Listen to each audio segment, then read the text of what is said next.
Sigue la comunión con nuestros hermanos en Cristo, y ambas están firmemente entretejidas. El compañerismo con Dios y el compañerismo entre sí. Empezamos una nueva serie de mensajes titulada La comunión más dulce sobre esta tierra. Acompáñenos. Le invito a buscar la primera epístola de Juan, que está al final de la Biblia, casi llegando al libro de Apocalipsis. Primera de Juan, capítulo 1. Vamos a estudiar este libro. No es un libro muy grande, solo tiene 5 capítulos y vamos a disfrutarlos.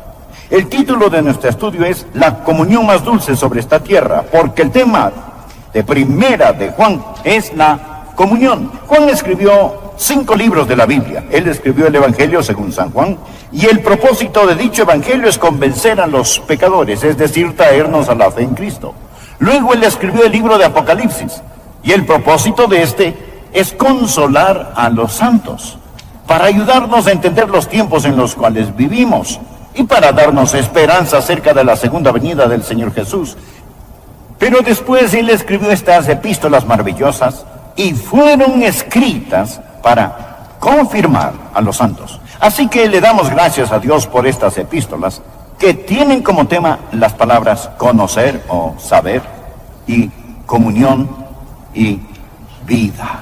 Por favor, lea conmigo. Voy a leer los primeros 4 versículos. El apóstol Juan dice: lo que era desde el principio, lo que hemos oído y lo que hemos visto con nuestros ojos, lo que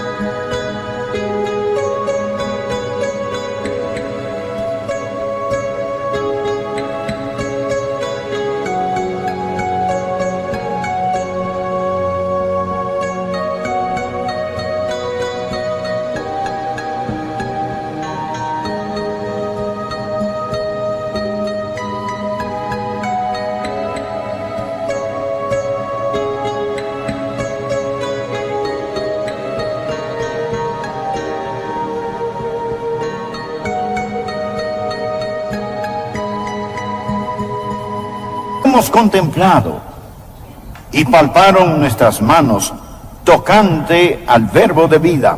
Subraye la frase verbo de vida, porque la vida fue manifestada. Subraye la palabra vida, y la hemos visto y testificamos y os anunciamos la vida eterna, la cual estaba con el Padre y se nos manifestó. Lo que hemos visto y oído, esto os anunciamos.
Para que también vosotros tengáis comunión con nosotros. Subraye la palabra comunión.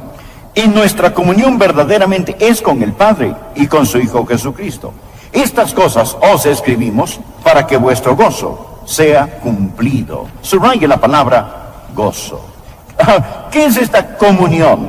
Este compañerismo maravilloso. Es una comunión que obtenemos a través de la vida que poseemos en el Señor Jesucristo. Ahora bien, no todos en esta congregación y no todos los que me escuchan por radio o televisión tienen vida. Usted dirá, si no tengo vida, ¿cómo le estoy escuchando? Es porque usted puede estar existiendo, y no poseer vida. Pablo escribió acerca de una mujer no creyente en Primera de Timoteo. La que se entrega a los placeres, viviendo, está muerta. Muertos aunque viven, muertos en vida. Esa es la razón por la que Jesús dijo en Juan capítulo 10, versículo 10, he venido para que tengan vida y para que la tengan en abundancia. Él hablaba con personas cuyos corazones latían, su sangre fluía por sus venas. Con todo, Jesús les dijo que no tenían vida, sino solo existencia.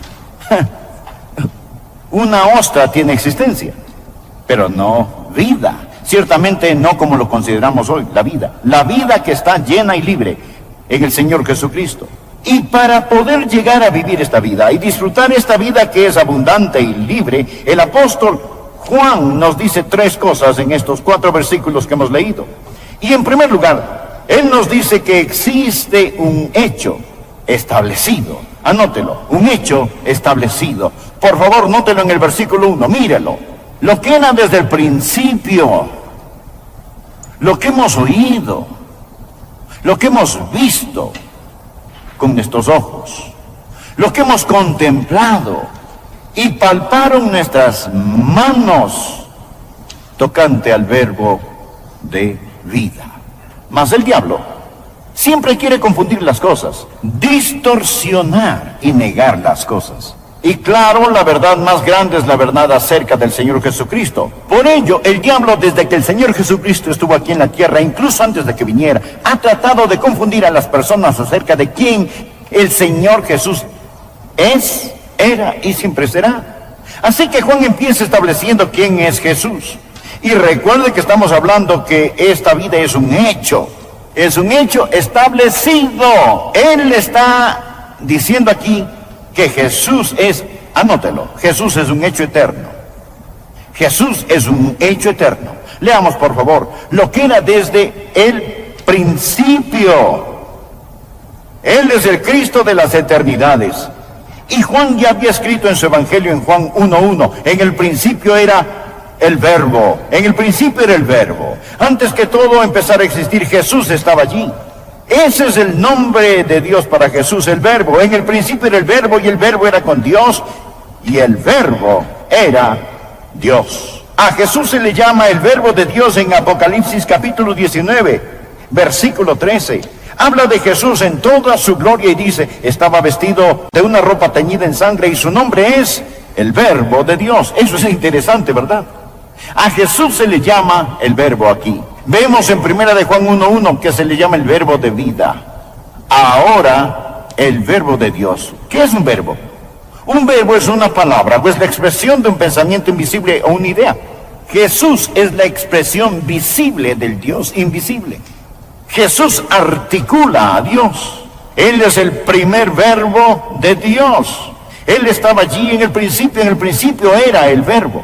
Él testifica en el libro de Apocalipsis que Él es el alfa y la omega, el verbo de Dios, el alfa y la omega. ¿Sabe usted lo que esto significa? La primera y la última letra del alfabeto griego son alfa y omega. Si Él hablara hoy nos diría que Él es de la A a la Z. Tengo cientos y cientos de libros en mi biblioteca, todos ellos están compuestos de solo 26 letras. Todo pensamiento en mi biblioteca está compuesto de 26 letras. Lo que Jesús está diciendo es, yo soy el alfabeto de Dios. Todo lo que Dios va a decir, Él va a decirlo a través de mí y por mí. Jesús es el primer verbo de Dios, el verbo completo de Dios y el último verbo de Dios. El libro de Hebreos nos dice, en estos postreros días, Dios nos ha hablado por el Hijo. Cuando usted dice Jesús, usted lo ha dicho todo, usted no puede decir más, no necesita decir más. Toda la revelación de Dios se encuentra en el Señor Jesucristo y Él es un hecho eterno. Amigo, Él es el verbo que existió antes que todo fuese creado. Él es la expresión visible, física del Dios espiritual e invisible. Pero no solo es Jesucristo un hecho eterno, por favor anótelo, Jesús es un hecho físico. Es muy importante que usted lo entienda. Note lo que Juan está diciendo, lo que era desde el principio, lo que hemos oído, lo que hemos visto con nuestros ojos y lo que hemos contemplado y palparon nuestras manos tocante al verbo de vida. Juan dice que él no era un fantasma. ni era una aparición. Él dijo que tenemos la evidencia audible. Nosotros lo oímos. Si hubieran tenido grabadoras en aquellos días, usted hubiera podido grabar la voz del Señor Jesús. Y no solo existe la evidencia audible, sino también la evidencia física. Juan dice, lo hemos visto, lo hemos contemplado. Juan usa la palabra teimi, es la palabra de donde tomamos la palabra teatro. Esta significa observar cuidadosamente. Juan dice, yo estuve con él por 3 años, yo lo vi. No solo existe la evidencia audible y la evidencia visible, pero también existe la evidencia física. Él dijo, nosotros lo palpamos, nosotros lo tocamos. Él está hablando de un hecho establecido. Deseo decirle algo más. No solo Él es un hecho eterno, y no solo Él es un hecho físico, sino que deseo mencionar algo más acerca de Él. Él es un hecho espiritual. Pero, ¿qué quiere decir con eso? Bien, mire lo que Juan está diciendo. Lo que era desde el principio, el hecho eterno. Lo que hemos oído, lo que hemos visto con nuestros ojos, lo que hemos contemplado. Y palparon nuestras manos tocante el verbo de vida, el hecho físico. Porque la vida fue manifestada y la hemos visto y testificamos y os anunciamos la vida eterna. Espere un minuto. Estas otras personas no la han visto, ¿correcto? Juan dice, yo voy a decirle lo que he visto para que usted crea.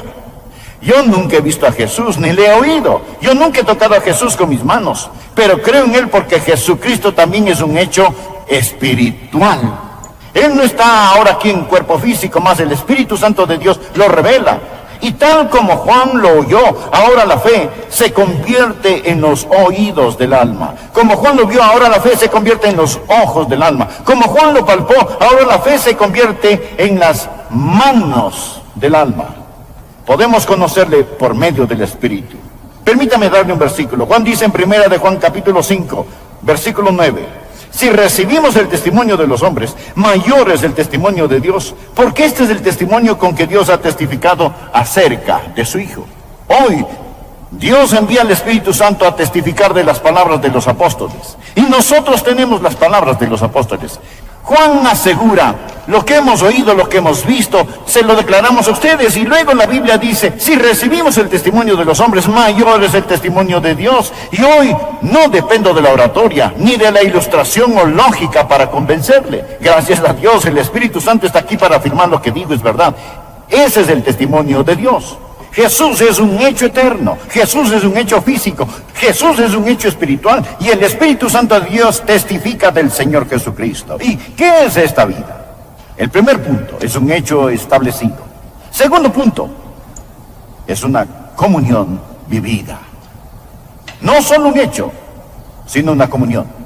Por favor, note los versículos 2 y 3. Porque la vida fue manifestada y la hemos visto y testificamos y os anunciamos la vida eterna, la cual estaba con el Padre y se nos manifestó.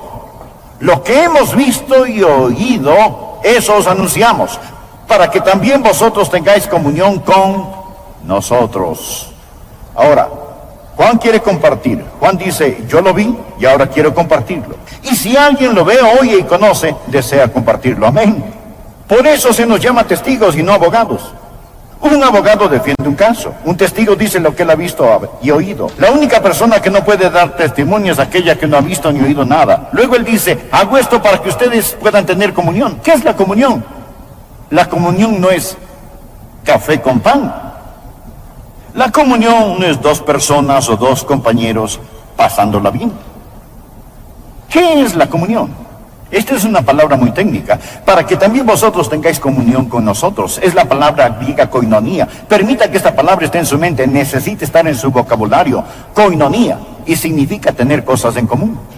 Es decir, este Jesús, este hecho establecido, y debido a este hecho establecido, existe una comunión que se vive. Podemos tener comunión los unos con los otros. Literalmente significa tener algo en común. Ahora observe con quién tenemos comunión. Note, él dice en el versículo 3, nuestra comunión verdaderamente es con el Padre y con su Hijo Jesucristo. Bien, pero eso plantea una pregunta. Nada, Él es santo, yo soy impío. Él es omnipotente, yo soy un gusano. ¿Y cómo puede Adrián tener comunión con Dios? Sin embargo, el apóstol Juan afirma, nuestra comunión es con el Padre. Yo no tengo nada en común con el Padre. Bien, leamos los versículos 5 y 6. Este es el mensaje que hemos oído de Él y os anunciamos. Dios es luz y no hay ningunas tinieblas en Él. Si decimos que tenemos comunión con Él y andamos en tinieblas, mentimos y no practicamos la verdad, estamos en tinieblas. Él está en la luz. Existe un gran abismo entre nosotros y Dios. Entonces, ¿cómo puedo tener comunión con Dios omnipotente?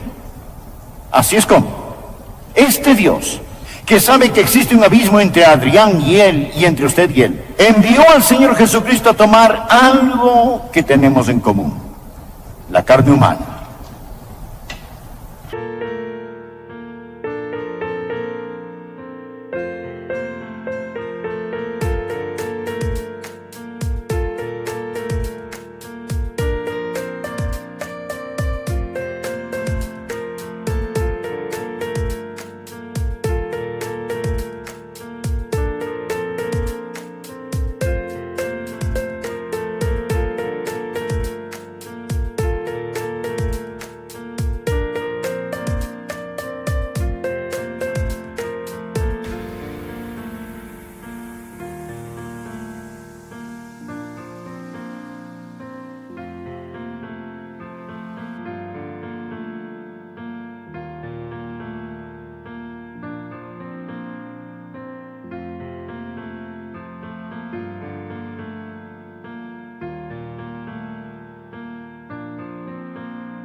Jesús se convirtió en un hombre, sin nunca desechar su deidad, pero ahora Él toma la forma humana y nosotros empezamos a tener semejanza, llegamos a ser uno.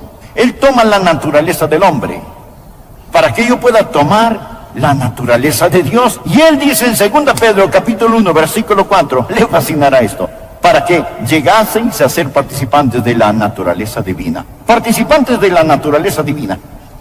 Esa palabra participantes, traducida en Pedro, es exactamente la misma palabra que se traduce comunión aquí en Primera de Juan. Poseemos la comunión de la naturaleza divina. Verá, Jesús se hizo hombre, llegando a ser como yo, para que yo llegue a ser como Él. Él tomó la naturaleza del hombre para que pudiésemos tomar la naturaleza de Dios. Así poseo comunión con Dios a través del Señor Jesucristo. Es decir, un gusano como yo puedo caminar, hablar y tener comunión con Él, y puedo cantar: vengo al jardín solo cuando el rocío aún está sobre las rosas, y la voz que mis oídos escuchen es el Hijo de Dios que se revela, y Él camina y habla conmigo y me dice que soy suyo. Esa es la comunión, la koinonía que tenemos con Él por la encarnación. Por ello Juan afirma: miren, Él es un hombre, Él es un hombre. Nosotros lo vimos, lo palpamos, lo escuchamos. Tomó la naturaleza del hombre para que podamos tomar la naturaleza de Dios. Y hemos llegado a ser partícipes de la naturaleza divina. Y entonces, no solo tenemos comunión con Dios, sino como el día sigue a la noche, nosotros debemos tener comunión los unos con los otros, porque cuando yo nazco de Dios y usted nace de Dios, la misma naturaleza que está en Adrián está en usted, y el Jesús en mí va a amar al Jesús en usted. Poseemos la misma naturaleza, nacemos del mismo vientre, del vientre de la gracia, y eso es tan importante. Esa es la razón por la cual la Biblia lo llama en Filipenses 1:5 la koinonía del Evangelio, o la comunión del Evangelio. Y en Filipenses 2:1 se le llama koinonía, o la comunión del Espíritu. Así que, escuche, esta comunión es un hecho establecido. Es una comunión vivida. Y ahora este es el tercer punto. Es un gozo disfrutado. Por favor, leamos el versículo 4. Y estas cosas os escribimos para que vuestro gozo sea cumplido. No existe mayor gozo que conocernos unos a otros en el Señor Jesucristo. Por ello, titulamos esta serie La comunión más dulce sobre esta tierra. Ahora bien, no sé todo acerca de usted ni de las personas que me escuchan, pero diré esto: padres y madres desean gozo. Usted anhela gozo. Aquí es donde se encuentra el gozo. Juan testifica: por eso escribí este libro, para que usted pueda tener gozo. Una mujer perdió las llaves de su casa, no podía encontrarlas. Ella buscó por toda la casa y no las encontró. Luego miró en su bolso y allí estaban. ¿Sabe por qué ella no las encontró antes de mirar en su bolso? Estaba buscando en los lugares equivocados. porque las llaves estaban en su bolso. Usted puede buscar el gozo, pero no lo encontrará hasta que lo busque en el Señor Jesucristo. El gozo es el derivado de la comunión con Dios y la comunión con la familia. El Salmo 16, versículo 11 dice: me mostrarás la senda de la vida, en tu presencia y plenitud de gozo, y delicias a tu diestra para siempre. Sabe, el pecado promete gozo, pero nunca lo da. Muchos de ustedes quizá tienen cientos de canales de televisión que entran a su casa. Nosotros tenemos más entretenimiento. Amigo, solo hay verdadero gozo en el Señor Jesucristo.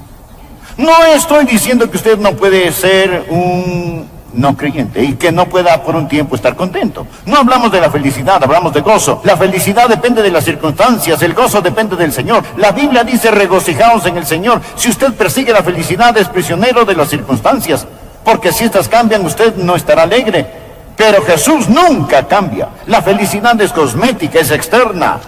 El gozo es carácter, es interno.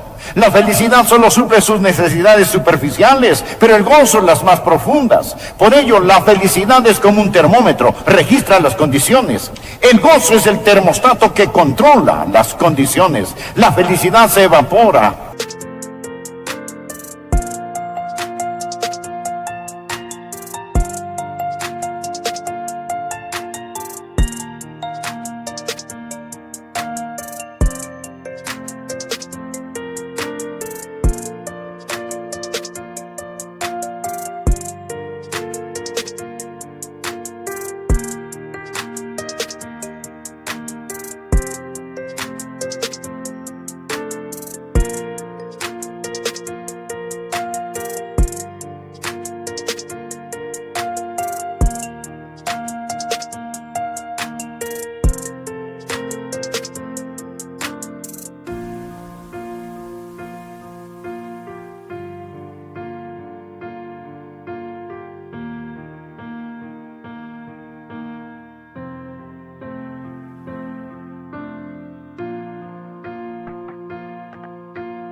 En una crisis. El gozo muchas veces se intensifica en una crisis. La felicidad es maravillosa, Mas, permítame decirle algo, amigo. La felicidad llega a su plenitud cuando se mezcla con el gozo. Cuando usted conoce el gozo del Señor. Y lo que Juan está diciendo es: permítame hablarle acerca de esta vida. Esta vida viene de Dios. Es real, es un hecho establecido y resulta en una comunión vivida. Hay una coinonía, tenemos la comunión con Dios y la comunión los unos con los otros, y también existe una plenitud de gozo. Poseemos gozo inefable y glorioso. Permítame decirle esto: Jesús, amigo, es el verbo de Dios. Él es el verbo de Dios y Él está hablándole, Él está comunicándose. Él es el verbo de Dios. Digamos que Él está transmitiendo hoy en la estación B-E-R-B-O, verbo. Él está transmitiendo. Y Él está transmitiendo porque Él le ama. Dirá usted, o diría usted, que en el reino físico no existe la música en el aire solo porque su radio está apagada. Verá, simplemente porque usted ha apagado la radio, ¿no sería usted un necio si negara que hay música? ¿Diría usted que no existe solo porque la radio no está encendida? No. Permítame preguntarle. ¿Tiene su radio encendida? ¿Está su antena bien ubicada? Jesús está aquí. Él está aquí. No diga que no lo está. Él está aquí. Y tiene mucha gente sintonizada a la emisora Verbo. Él es el verbo de la vida. Es la vida que usted necesita. Y Juan dijo: estas cosas os escribimos para que vuestro gozo sea cumplido. Le diré algo más. Yo creía en lo que creo cuando empecé a predicarlo, pero ahora lo creo mucho más. Me salvé cuando era un adolescente, y Él me ha guardado todos estos años. Mas puedo honestamente afirmar